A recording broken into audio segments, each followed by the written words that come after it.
তার মেয়ে হলো ডাকাইতের খনি। আর একটু কষ্ট করে এই আপনার একটা জাতীয় সাথে মতবাদ করে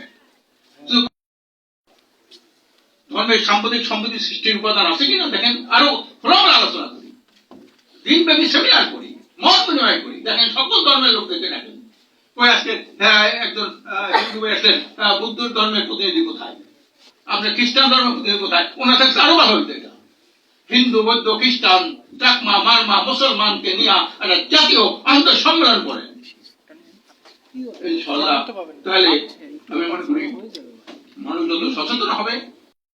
আমি এখন আজকের এই গোল টেবিল যে আলোচনা যে বিষয়বস্তু বাংলাদেশের সাম্প্রদায়িক সম্প্রীতি সুরক্ষায় করণীয় শীর্ষক আজকের যে আলোচনাসূচি, সে তার উপর ভিত্তি করে আলোচনায় অংশ নেওয়ার জন্য বিনীতভাবে আমন্ত্রণ জানাচ্ছি বাংলাদেশ জামাত ইসলামের সম্মানিত assistant secretary general advocate Ehsanul Mahbub Zubayer সাহেবকে। বক্তব্য রাখছেন বাংলাদেশ জামাত ইসলামী।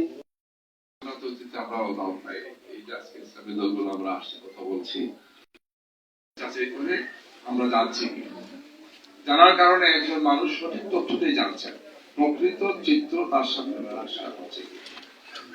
নিঃসন্দেহে এই পরিবর্তনের পরে অনেকগুলো ঘটনা ঘটেছে যে তাকে বলেছেন, সেইগুলো ঘটনা ঘটার ক্ষেত্রে আমরা কোনোটাকে এলাও করি না, কিন্তু এই সমস্ত ঘটনাগুলো দুঃখজনক বিয়োগান্ত, কিন্তু এগুলোর সাথে আমার জানা মতো রাজনীতির সংশ্লিষ্টতা বেশি ছিল।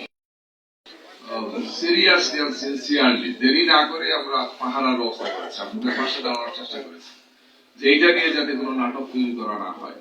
আলহামদুলিল্লাহ, বিশেষ করে ৫ তারিখের পরে আপনারা জানেন ৫ আগস্টের পরে তো সরকারের কোনো নিয়ন্ত্রণ ছিল না। ৮ তারিখ শপথ নিয়েছেন অন্তর্বর্তীকালীন সরকার, অনেকটা অনিয়ন্ত্রিত ছিল।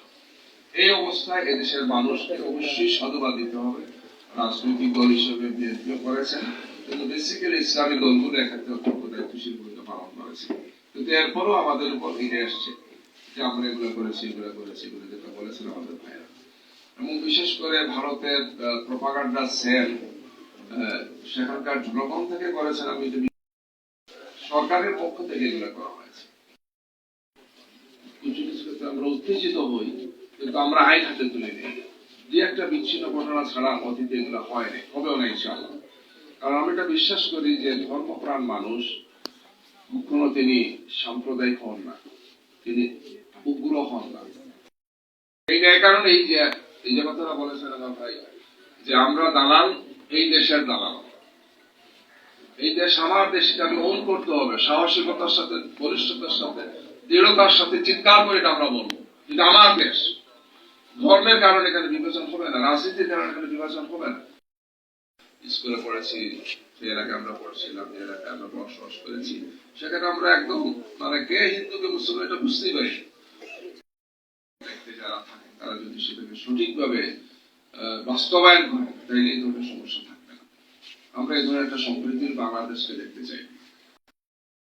আমরা পরস্পরের প্রতি সম্মান